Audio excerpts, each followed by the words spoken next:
자기 다리 사이에서 낳은 태와 자기가 낳은 어린 자식을 남몰래 먹으리니 이는 내 적군이 내 생명을 에워싸고 맹렬히 쳐서 곤란하게 함으로 아무것도 얻지 못함이리라. 아멘. 신명기 28장 47절부터 57절까지 본문입니다. 내 하나님 여호와를 섬기는 일, 내 하나님 여호와를 섬기는 일이라는 말씀의 제목입니다. 47절 말씀 먼저 보겠습니다. 47절 내가 모든 것이 풍족하여도 기쁨과 즐거운 마음으로 내 하나님 여호와를 섬기지 아니함으로 말미암아, 이렇게 기록이 되어 있습니다. 자, 섬기다라는 단어를 먼저 우리가 이해해야 할 것입니다. 여호와를 섬기다라는 말, 이걸 우리가 그 의미로 그 진리적 관점을 살펴보면 우리 안에서 하나님의 성분과 속성으로 경작하고 운영하는 것, 이것을 섬기다라고 말합니다. 즉 하나님의 말씀이 우리 안에 수용되어 작동하는 것입니다. 우리의 속사람의 성질이 나의 것, 사람의 것에서 변화되어서 하나님의 것으로 채워지고 충만하게 되는 것, 이것을 성경에서는 섬기다의 의미로 가르쳐주고 있습니다. 우리가 여태까지 알고 있었던 보통 섬긴다라는 말을 들으면 우리는 보통 서비스라는 개념을 많이 생각합니다. 즉 우리 몸 바깥에서 어떤 대상을 경배하거나 엎드리는 모양, 이걸 우리가 보통 섬기는 것으로 이해해왔던 것이죠. 그러나 하나님의 말씀은 우리 몸 밖에서 벌어지는 일이 아니고 우리 내면, 우리 속사람 안에서 벌어지는 일입니다. 그렇기 때문에 섬기다라고 하는 말의 본질적인 의미는 속사람이 바뀌는 것, 이것을 가리키고 있는 말입니다. 이 섬기다라는 단어, 에베드라는 단어인데요. 창세기 2장에서 하나님이 에덴의 동산을 창설하시고 아담을 부어서 그 땅을 경작하게 하셨다, 이렇게 기록합니다. 창세기 2장 15절에 여호와 하나님이 그 사람을 이끌어 에덴 동산에 두어 그것을 경작하며 지키게 하시고, 이때 경작하다라는 말이 바로 우리가 섬기다라는 말로 지금 번역이 되는데요. 자, 하나님의 말씀이 내 안에 들어오는 것, 여기서 말하는 그 땅은 물질적인 땅, 특정한 위치나 지역을 말하는 것이 아니고 우리 심령을 가리키는 말이죠. 우리 심령을 하나님의 말씀으로 바꾸어서 아버지의 말씀으로 자라게 하는 일, 이것을 경작하다, 섬기다라는 말로 설명하고 있습니다. 이 섬기다라는 말을 신약에서는 예배하다라는 말로 번역하기도 합니다. 요한복음 4장에 나타나는 성령과 진리, 영과 진리로 예배할지니라, 이런 말이 나오는데요. 영과 진리로 예배하다라고 하는 말이 섬기다라는 뜻이죠. 무슨 뜻이냐? 하나님을 몸 밖에 어떤 대상으로 우리가 엎드리거나 어떤 신앙으로 대상을 섬기는 것이 아니고 우리 하나님의 뜻과 내 안의 뜻이 같아져야 이걸 섬긴다라고 이야기합니다. 속사람이 변화되어야 되는 것이죠. 몸 밖에서 겉모습만 하는 것으로 섬긴다라고 말하지 않습니다. 하나님의 뜻이 내 안에 들어와서 내 안에 하나님이 주인 되시며 말씀으로 주인 삼고 진리로 머리 삼아 사는 것을 섬기는 것, 다른 말로 예배하는 것으로 말씀하고 있는 것입니다. 자, 본문에 따르면 기쁨과 즐거운 마음으로 내 하나님 여호와를 섬기지 아니한다, 이렇게 이제 이야기하고 있는데, 먼저 기쁨과 즐거움이라는 단어는 정서적이거나 어떤 기분을 나타내는 말이 아닙니다. 성경에서 말하는 기쁨, 즐거움은 무슨 뜻이냐면 하나님의 뜻과 똑같아지는 상태를 기쁨이라고 말하고, 여기서 즐거움이라고 번역된 단어는 우리가 히브리어와 자주 만나는 토부라는 단어입니다. 보시기에 심히 좋았다라고 할 때 선이라고 번역하기도 하고 아름답다라고 번역하기도 하고 좋다라고 번역하기도 하죠. 때로는 즐거웠다라고 번역하기도 하는데요. 왜 이것이 즐거움이 되는 것이냐면 하나님 보시기에 좋았다, 즉 하나님이 말씀하시는 대로 완성되었기 때문에 이것을 기쁨이다, 이것을 즐거움이다, 이렇게 지금 번역을 하고 있는 것입니다. 그러므로 기쁨과 즐거움으로 하나님을 섬긴다라고 하는 것은 하나님의 뜻과 똑같아져야 되겠죠. 우리가 아까 얘기했던 신약의 표현으로 하면 영과 진리로 하나님을 예배하는 상태가 되는 것, 이것을 기쁨과 즐거움으로 하나님을 섬긴다, 이렇게 이야기합니다. 그런데 본문을 보면 여호와를 섬기지 아니함으로 말미암아라고 또 이렇게 번역이 되어 있어요. 여기서 말하는 그렇게 하지 않는다라고 하는 뜻은 무슨 뜻이냐면 영과 진리로 하나님을 섬긴다라는 뜻으로 우리에게 해석을 해주셨는데, 그 의미는 자신의 방식과 자신의 방법으로 하나님을 섬기지 않는다, 이 의미입니다. 이걸 잘 새겨서 들으셔야 되는데요. 원래 하나님께서 말씀을 주셨잖아요. 영과 진리로 하나님의 것으로 우리 속 사람을 변화시키라고 말씀을 해주셨어요. 그렇기 때문에 본문에 나타나는 구절은 어떤 뜻이냐면 그런 의도가 숨겨져 있는 말인데 겉모습으로는 너희들이 원했던, 너희들이 원래 하고 있었던 방식으로 여호와를 섬기지 않는 것을 말합니다. 이스라엘 백성들이 여호와를 어떻게 섬겼습니까? 금송아지처럼 섬겼죠. 자신의 육신에 도움을 주는 어떤 종교적인 신으로 그렇게 여겼던 것입니다. 그렇기 때문에 신명기는 이제 너희가 옛사람의 모습과 같이 너희가 알고 있었던 그런 방식대로 하나님을 섬기지 않게 되는 것을 가리키는 말이에요. 그럼 바꿔서 생각하면 제대로 예배를 하고 있다는 거죠. 영과 진리로 하나님이 원하시는 뜻대로 섬기게 된 상태를 나타내는 말이 본문의 내용입니다. 신명기의 내용은 부정적인 의미가 자주 등장을 하기 때문에 마치 하나님이 우리를 벌하시려고 하거나 심판하시려고 하거나 우리에게 어떤 대가를 치르려고 하는 것처럼 이거 읽혀지는데요. 우리가 그렇게 되면 길을 잃어버리기 때문에 하나님은 불의하신 분이 아니라는 것, 선하시고 인자하시고 놓아지기를 더디하시는 분이라는 걸 기억하고 하나님의 말씀의 뜻이 무엇인지를 온전히 깨달아야 할 것입니다. 자, 신명기는 하나님의 말씀으로 변화된 자들이, 하나님의 백성들이 어떻게 하나님 안에서 살아가게 될 것인가에 관한 내용입니다. 그렇기 때문에 본문의 내용도 자, 원래 너희들이 하던 방식으로 살지 아니하고 하나님이 말씀하시는 그 영, 그 말씀, 그 영과 진리로 너희가 예배하게 될 때에 라는 뜻으로 우리가 이 말씀을 받아야 할 것입니다. 그렇게 되면 온전하신 하나님의 뜻이 무엇인지를 알게 된다는 거죠. 우리가 늘 성경을 상고할 때에 그 말씀의 의도가 무엇인지를 반드시 기억하면서 우리가 해석을 할 수 있어야 될 것입니다. 자, 말씀대로 해석을 하지 아니하고 자신의 생각하는 방식으로 말씀을 해석하면 이것을 율법주의라고 부릅니다. 자신의 방식대로 말씀을 해석하기 때문이지요. 자, 그런데 예수님께서 오셔서 그렇게 해석하는 것이 아니고 하나님의 뜻대로, 아버지의 뜻대로 그것을 하늘에 계신 너희 아버지의 뜻대로 말씀을 받아야 된다 이렇게 말씀하셨습니다. 그렇기 때문에 성경에서 말하는 하나님의 뜻대로 아버지의 방식대로 그 말씀들을 우리가 이해하고 받아들이는 것을 가리켜서 복음주의 이렇게 이야기하는 거죠. 그 기쁜 소식에 따라 아버지께서 하시는 말씀을 언약의 말씀, 약속의 말씀으로 받아서 그것을 믿고 나아가는 자들을 향해 주시는 말로 우리가 받게 되는 것입니다. 자, 오늘 본문의 내용을 그 문자 그대로 받을 것이 아니고 원래 숨겨져 있는 의도, 아버지께서 원하시는 그 모양대로 너희가 섬기게 될 때 이 말씀을 전제로 하여서 본문의 내용을 살펴보고자 합니다. 첫 번째는 여호와께서 보내시는 적군에 관한 이야기하고 있는데요. 48절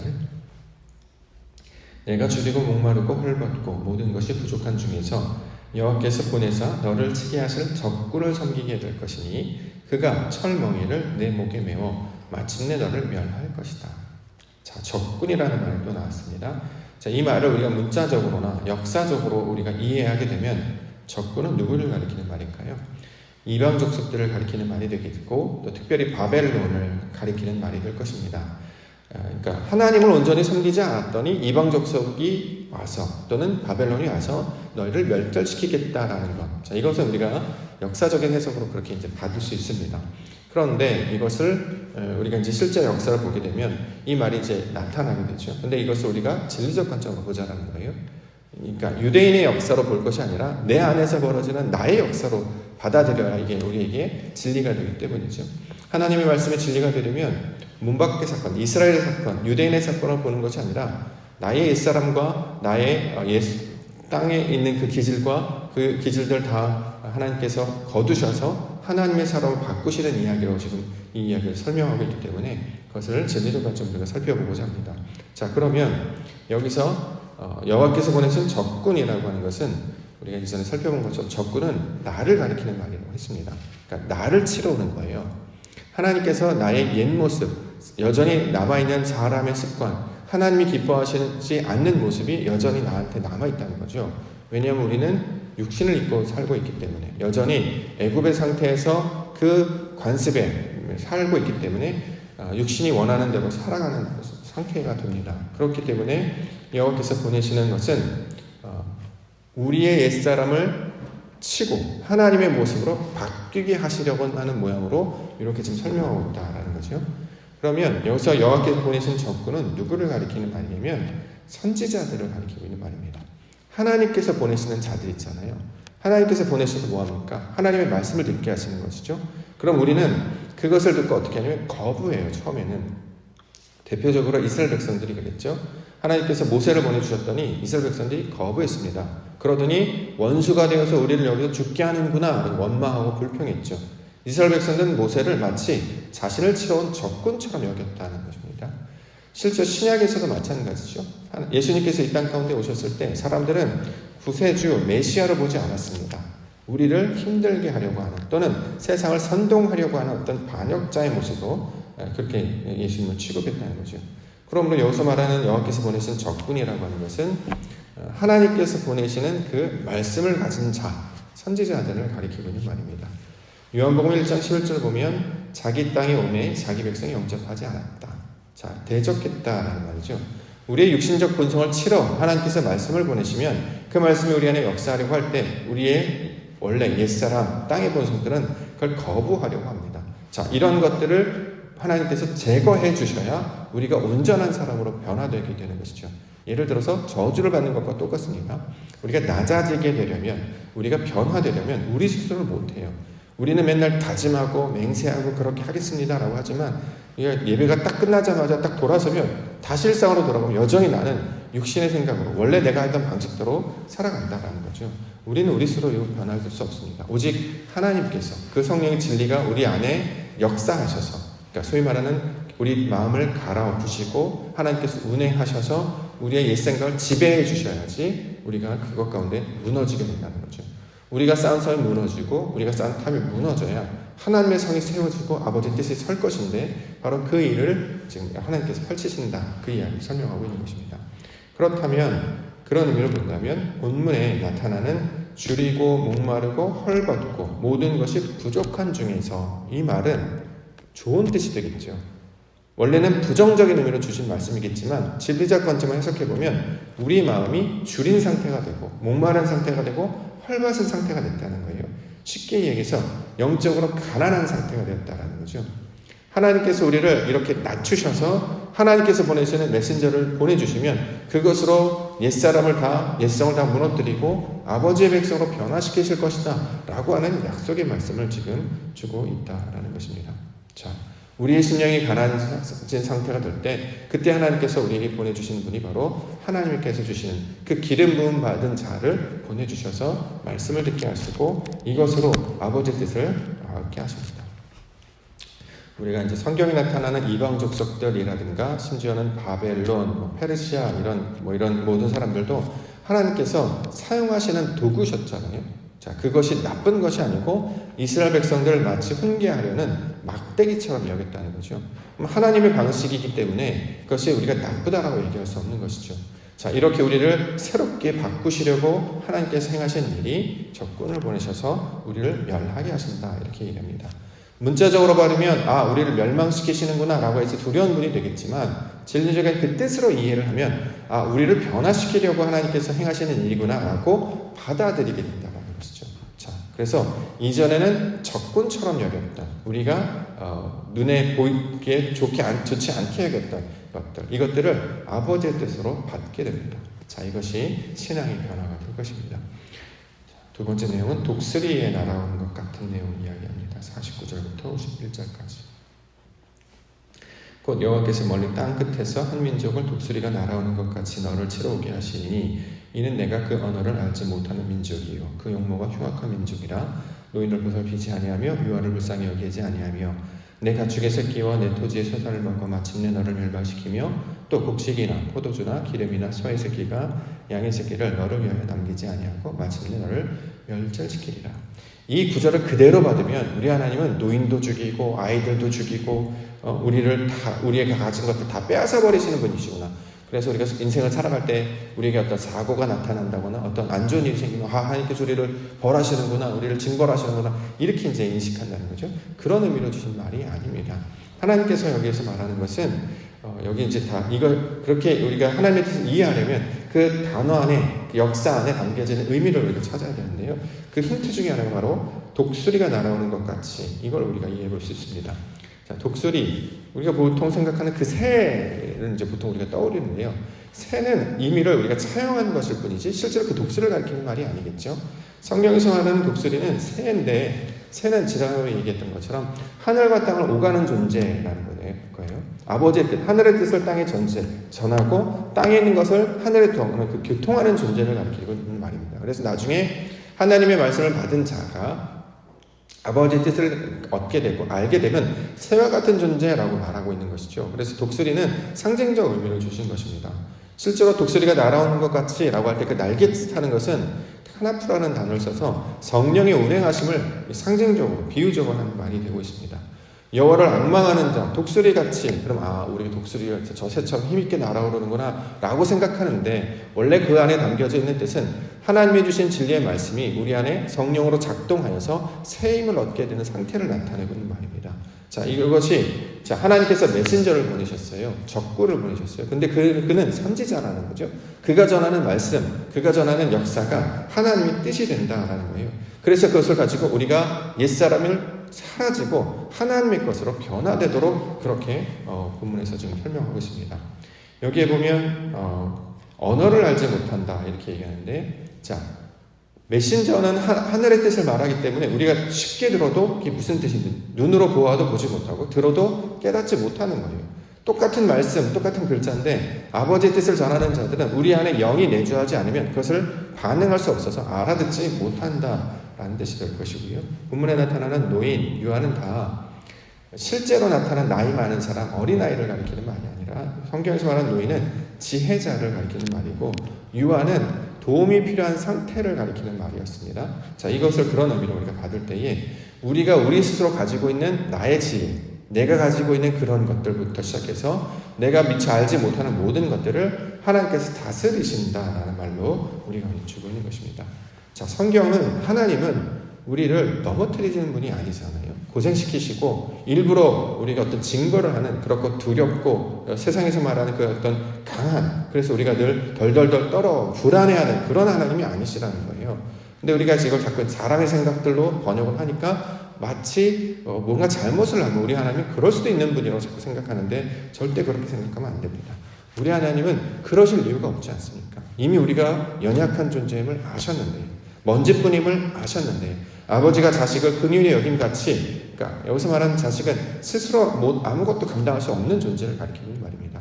적신이라고 얘기하죠. 벌거벗은 상태에 있는 걸 너무나 잘 알고 계시기 때문에 하나님께서는 계속 오래 참으셔서 우리를 가르치시고 우리를 인도해 주셔서 점점 내가 가지고 있는 내 속성에서 벗어나서 아버지께서 원하시는 그 속성으로 채울 것을 가르쳐 주시고 인도해 주시는 분이다라는 것입니다. 그렇기 때문에 본문의 내용도 그런 의미로 우리가 살펴야 할 것입니다. 마지막으로 주신 말씀은 소생에 관한 이야기 하고 있습니다. 52절, 53절. 그들이 전국에서 내 모든 성읍을 에워싸고 내가 의뢰하는 높고 견고한 성벽을 다 헐며 내 하나님 여호와께서 내게 주시는 땅의 모든 성읍에서 너를 에워싸리니 내가 적군에게 에워싸이고 맹렬한 공격을 받아 곤란한 당함으로 내 하나님 여호와께서 내게 주신 자녀 곧 내 몸의 소생의 살을 먹을 것이다. 자, 성벽과 그 안에서 나오는 소생들이 무너지는 이야기를 하고 있습니다. 영적인 의미로 받아들이면 이게 이해가 되는 거죠. 원래 우리가 쌓은 성이 있었잖아요. 자신만의 성, 내가 가지고 있는 가치관, 내가 가지고 있는 철학, 내가 가지고 있는 경험, 이런 걸로 이렇게 똘똘 뭉쳐서 마치 여리고와 같은 모양을 하고 있었다는 거예요. 그런데 적군이 오죠. 근데 이걸 문자적으로 받으면 나쁜 뜻이겠지만 의미적으로 보면 하나님께서 보내신 자들이기 때문에 그것이 우리를 공격하면 우리가 무너지게 됩니다. 우리가 무너져야 된다는 거죠. 그래야 하나님 것이 우리 안에 세워지기 때문입니다. 여기서 나는 소생들은 내가 스스로 거둔 것들을 가리키고 있는 말입니다. 실제로 아이들을 죽이거나 생명을 죽이는 이야기가 아니라 원래 우리가 성을 짓고 내가 내 마음대로 만들어낸 나만의 어떤 그런 결과물들, 내가 지신 어떤 경험들, 내가 그러니까 중요하다고 생각했던 어떤 혈연이라든지 그래서 학벌이라든지 어떤 제가 생각한 경험이라든지 이것으로 통해 만들어낸 소산물들을 가리키고 있는 말이에요. 이것이 다 빼앗아지게 될 것이다. 나중에 진리의 빛이 우리 심령 가운데 들어오면 내가 스스로 쌓은 상이 무익하구나, 아무것도 아니었구나를 깨닫게 된다는 거죠. 자, 이것을 하나님께서 성경에서는 복이라는 이야기를 하고 있는 것이고, 실제로 가인과 아벨의 모습을 통해서 자기 스스로 쌓은 것이 헛된 것임을 깨닫는 자가 결국에 죽임을 당하는 것으로 성경은 이야기하고 있습니다. 가인과 아벨 형제에 관한 이야기가 아니라 우리 안에서 벌어지는 이야기라는 거예요. 내 안에 하나님께서 펼쳐주시는 것이 무익한 것이구나. 그러면 이것이 다 사라지겠죠. 말씀이 들어오면 그걸 받아들이게 됩니다. 나를 부정하게 됩니다. 그래야 하나님의 말씀으로 세워지게 되는 모양을 설명하고 있는 것입니다. 자, 출애굽기의 역사를 통해서 하나님은 하나님의 백성으로 어떻게 바뀌게 되는 것인가, 우리 심령 안에서 나타나는 사건을 계속 가르쳐주고 있습니다. 그것을 역사에 담아서, 말씀에 담아서, 이야기에 담아서 성경에 담아서 우리 가운데 전달을 해주시는 거죠. 그럼 우리가 중요한 것은 그 안에서 말씀하시는 아버지의 뜻이 무엇인가, 자, 이것을 가리키고 있는 말입니다. 본질은 무엇입니까? 여호와를 섬기는 일에 관한 이야기를 지금 하고 있다는 거죠. 섬긴다. 하나님의 말씀으로 우리 속사람이 변화된다라는 것입니다.